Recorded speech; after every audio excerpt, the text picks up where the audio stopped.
I once found my postman's finger. OK.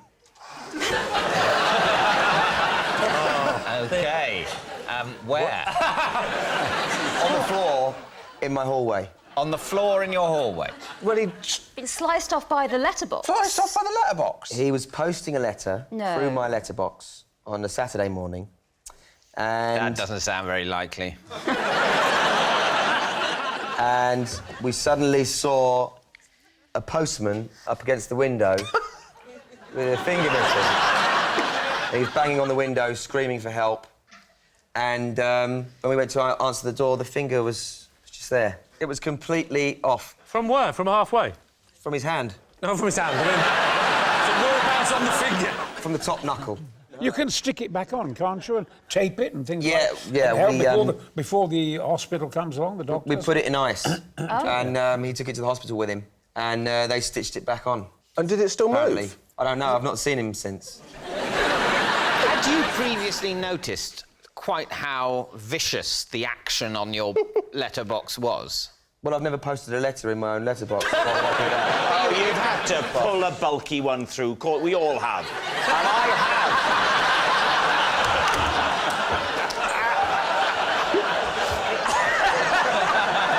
Well, what I bet happened is it came down on him and he recoiled in terror. Something that I'm sure Brian could act with great... Imagine, Brian, you put your finger in, you got it caught. How would you recoil? How do you go?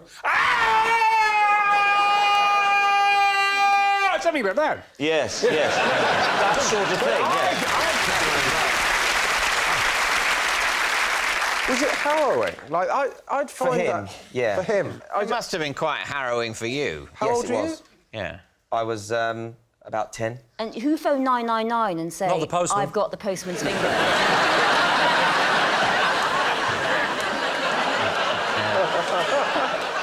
I mean, let's be practical. You could use your other hand.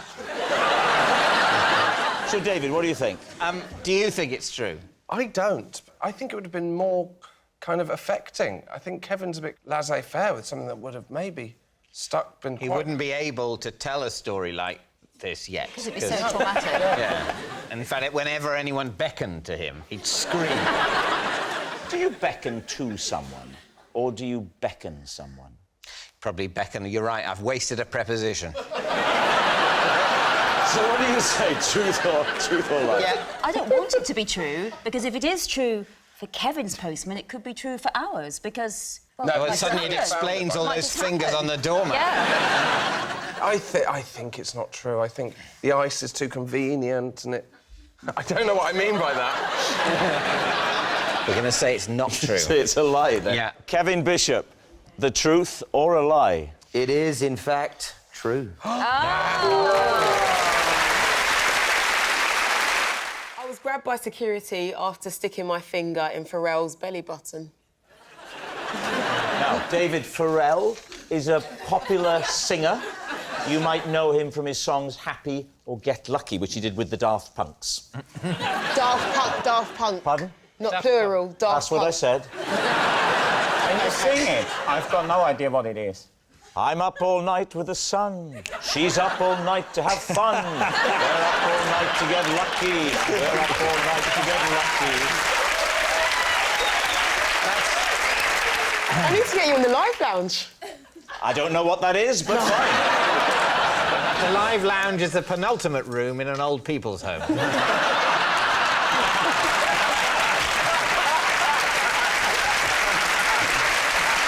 So, you put your finger in his belly button. Yeah. What happened? I just happened to be in the same room as him one night. That always happens to me when I'm in the same room with someone. Just walk up, stick my finger in their belly button. Yeah. Some cultures, it's just hello. Exactly. What was the room? It was a party room. So were you talking to him at the point you did this? Or did you just sort of charge across the room, index finger at the red? Do you know... I'm doing it! Is it a way? Well, dressed as a knight on the back of a horse. Then you lifted him out. He's a little man, you know. Can we see how it happened in that sort of... So... Sure. Just reenact. Lee, do you want to be So- Pharrell Williams for us? We're just, in- we're just in the imagine you're a multi-platinum selling artist. Yeah. Respected around the globe. There you go. So you're, you know... You're hanging out. OK. He's a bit more... I've never seen him keep still. That's all I've ever seen him do. OK. What was Pharrell doing at the He time? was just being Pharrell. Well, what was he doing? Was he making a pot noodle? He was entertaining his guests. Entertaining them? Yeah. So, an Irish fella walks into the pub. That kind of stuff. Tommy Cooper. Oh, OK. And then I'm dancing. I'm not dancing. Dancing and then... I don't like the song. Ooh! All right, if you want to get back in your seat. So there we are. She's brought it vividly to life. So, poke, ooh. Yeah. Then how long before the security hand goes on your arm? I'd say it's about 10, 15 seconds. 10, 15... Now, in that 10, 15 seconds, what happened? My arm was kind of grabbed. No, that's at the end of it. The 10, 15 seconds before the arm grab, after the ooh, what happened? Don't forget the poke. It's poke. Yeah. Ooh. Then you say... Can we all do it? Ready, after three. OK. 1, 2, 3, poke. Ooh. David, look, you have to accept the fact she was up all night to have fun. It's as simple as that. Now, what are you going to say? I think it's true. You think it's true? I'm going to go lie. You're going to go lie, which means I have to make the decision. I'm going to go lie. So, Clara, truth or lie? True.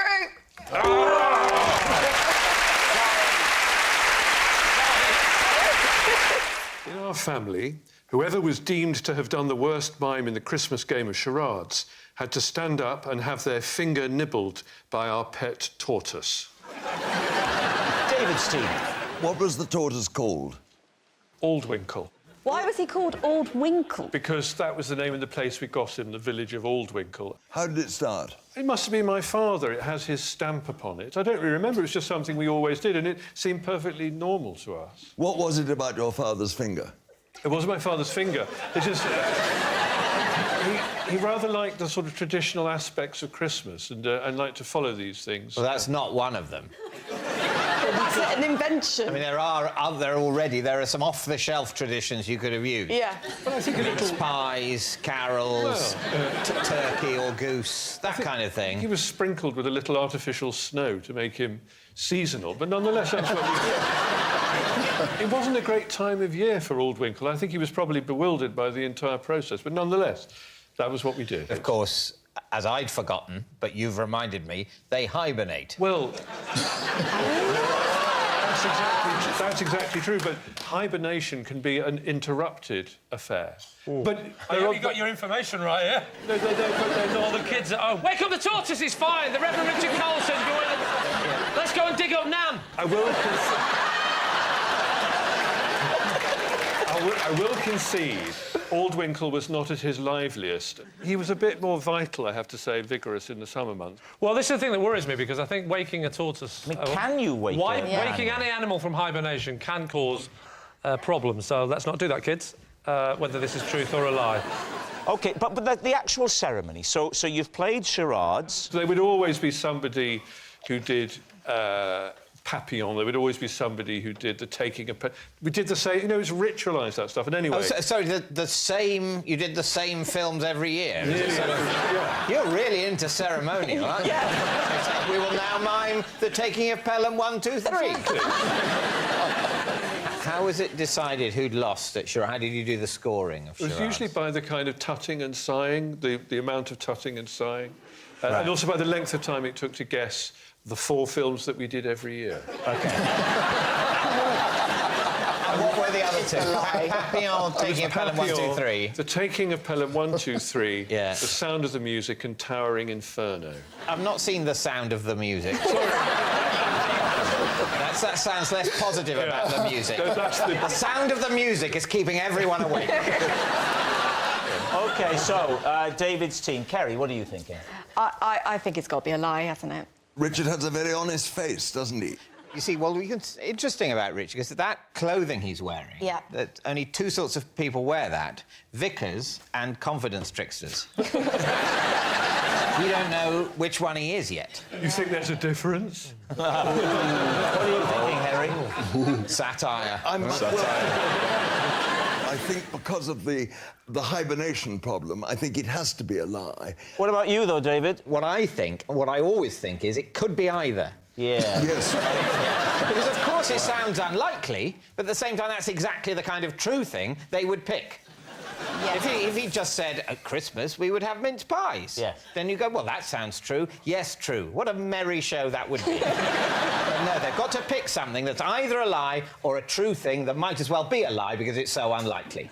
And it's finding that distinction that apparently is the point of this section of my life.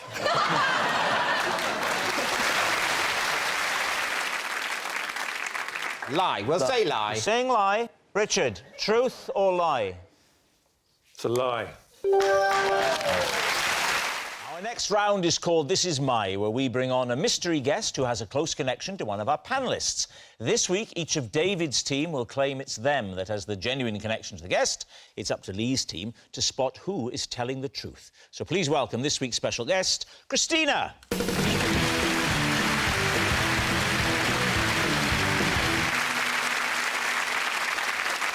So, Joe, what is Christina to you? Well, this is Christina. I once borrowed her car, then later watched in horror as a Frenchman crushed it with his lorry. Right, Joe's carless companion.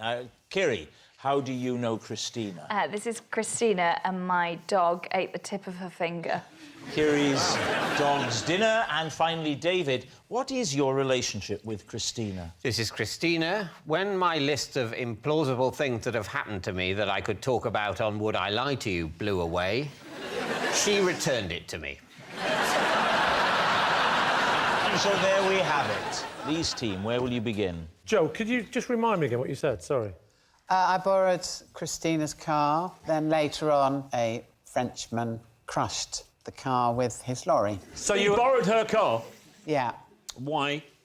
Because I had to go to a gig in Nottingham. And you've borrowed the car, you've gone to the gig, and then you've... What happened was we got down the M1 and everyone said, let's stop and have breakfast like you do. 3 o'clock well, 3 o'clock in the morning, you know. Have you got other comedians in the car with you? Yeah. And then I didn't realise, but we were actually in the lorry park and not the car park. Did the truck reverse into your car? It did. All right, now. And you're in the car? And we're in it, So why yeah. didn't you blow the horn or get attention? Because it wasn't my car. But a horn is a horn. You're still allowed to use the horn. I'm still not touched that, it's not mine. I've got very dirty fingers. Excuse me. It didn't have the horn in the middle of the steering wheel. Of course, that's the first thing I tried. I went, like that. Sorry, where was the horn? It was on the end of a stalk, you know. How did you fit the stalk in there if you had all these connections? You said it was a Frenchman driving this. How would you know? Did he go, ooh, le crush? No, what happened was I was trying to find the horn, windscreen wipers. As ever. And eventually I did find it, but his lorry had already hit the car and started to make a crunching noise because we were against the wall. But it properly crushed?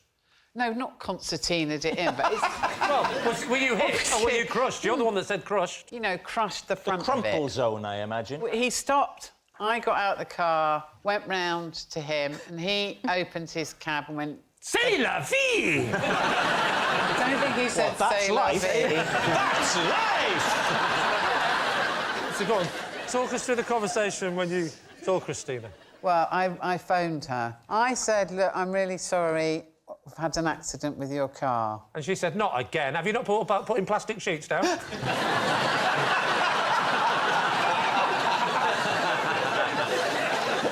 So the upshot of it was that I actually did manage to drive it home. It had the grill had sort of half fallen off. And you drove home like that? Sorry, were you comedians or clowns? Oh, no!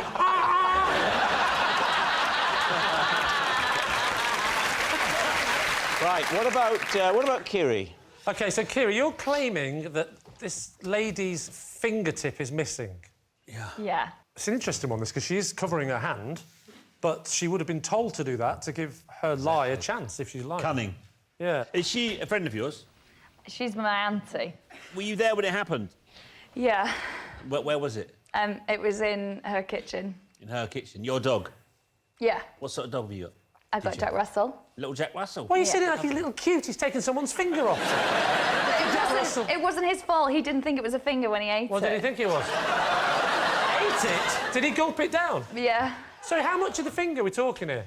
So she was peeling potatoes. Right. But she was doing it too fast and she had her finger out like that. And then she was doing it really quickly and I was talking to her, so she was distracted. And she just went like that, and then a big curl of her finger. That can happen now. Well, hang on, so now you're saying she didn't... So it wasn't the end of the finger, it was the sort of fleshy bit. Yeah, so like the tip came off. Ooh. And you're then it Jack just... Russell, like a shark. Smelt the blood in the air, leapt up. And I'm presuming there was blood splurting everywhere. Yeah, there was a lot of blood. And what happens next? What did you do? I didn't do anything. I was just panicking. Because you thought, there's not going to be no chips now? So my dad got, like, loads and loads of kitchen roll and just, like, held it down and then took her to A&E and she got some stitches. Are the dog's still doing all right? The dog's dead. It's not... Really? That's a hell of a punishment. I'm not happy about the peeling technique. This away from you. Surely people peel towards them like that, don't they? What? Yeah. No. I peel towards. I peel towards. I do my carrots the other way. Enough of the filth. Right, now then, what about David's? Remind us again, David. Well, this is Christina. Hi, Christina. Give us a wave.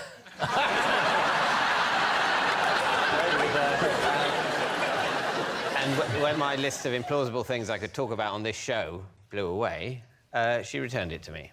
So hang on, where were you at the time? I was in the garden. How many things were on the list? Oh, I mean, hundreds of things were on the list. Well, Hundreds of amazing things that, unfortunately, I can't tell you about for obvious reasons. So I just clarify, you've got hundreds of things on the list. Hundreds of things on this list. And the last few series have been the best of those things that have happened in your life? Because I asked them to save the best stuff for after Series 30. Okay. In the hope that one of the pair of you will be dead. You're in the garden to that Yeah, moment. I've been copying the list out onto a fresh piece of paper. From what? From an older piece of paper that had become... You're far more meticulous about this show than I am. Yes. I keep a piece of paper with me at all times. Yes, I know. In my you diary. need to in your condition. Yeah. Anyway, it'd been folded up in my diary, and I've been adding these amazing, brilliant anecdotes which fans of the show will be familiar with. Where does it blow to? Over the wall. Your heart must have gone into your mouth when you saw all that magic disappear. Yeah, well, I thought this is a security issue. Of course. I don't want this blowing away in the world. Someone could photograph it, put it on social media, and there goes Series 31 to 36 of this show. Down the toilet like the paper from the other pocket. And so it blows over the wall. So is this lady your neighbour? No. Beyond the wall at the bottom of the house is some allotments. Oh. And was she allotting at that time? She was allotting. Do you run down, scamper down? Well, it blew initially. It rested briefly on a marrow. On a, as you rightly say, on a quivering marrow. Rested on the lawn, and then another, so I ambled towards it in quite a relaxed manner, which I later came to regret, because a second gust of wind took it right over the wall into the allotment. How high is the wall? 100 feet. Wow. Let's have another guess. Sure. Thank God for that trampoline. It's quite a tall wall. Right. Is it taller than you? Not 100 feet. That's an exaggeration. OK. So suddenly Christina is just happily in her allotment and she sees your ghostly head rising above a high wall. What a horrible experience. Well, I certainly do look disgusting. But the upshot was... She passed you the piece of paper. She consented to go and pick up the piece of paper. Were you not tempted at that point? Pass it to Given me. you're so high up on the fence, to just jump the wall and go and get it? No. So what was the chain of events that ended up with Christina and you becoming friends? Did you say, oh, you handed that sheet of paper over, ever so lovely, do you fancy ever meeting up for a cup of tea? You know, we've never met up for a cup of tea. So, why is Christina here? Have you never seen this show before?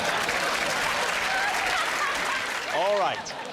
We need an answer. So, Lee's team, is Christina Joe's carless companion, Kiri's dog's dinner, or David's helpful hero?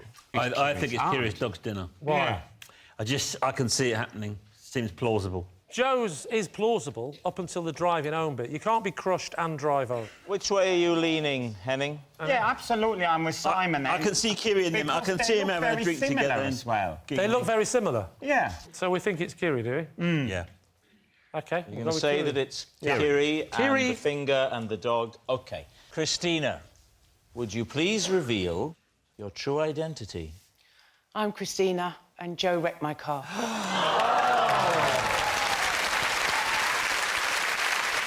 Because I'm so scared of cutting my fingernails, once a month I'll have a large glug of night nurse and ask my wife to do it while I'm asleep. David's team.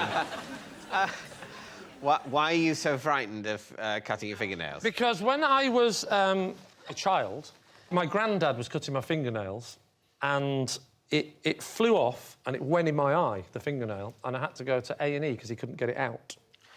Ever since then, I've been too scared. People get specks of dust out of their eye. How did a fingernail? My granddad fought in the war and sadly only had a thumb and one finger. Just enough to use a pair of scissors, but not enough to then start getting things out of eyes. So he'd lost... Three fingers on each hand. He lost 5 fingers on this hand, 3 fingers on this hand, and just those 2 fingers. Right. So that's all he had? And his name was Edward, and you wouldn't believe what his nickname was.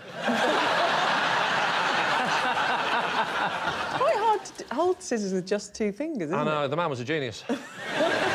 In between the incident with Grandad, which was when you were a child, should we say 8 or 9? Is that what you want? How old were you with the incident as a child? 8 or 15, 16? 8 or 10 I was. OK, 8 or 10. OK. And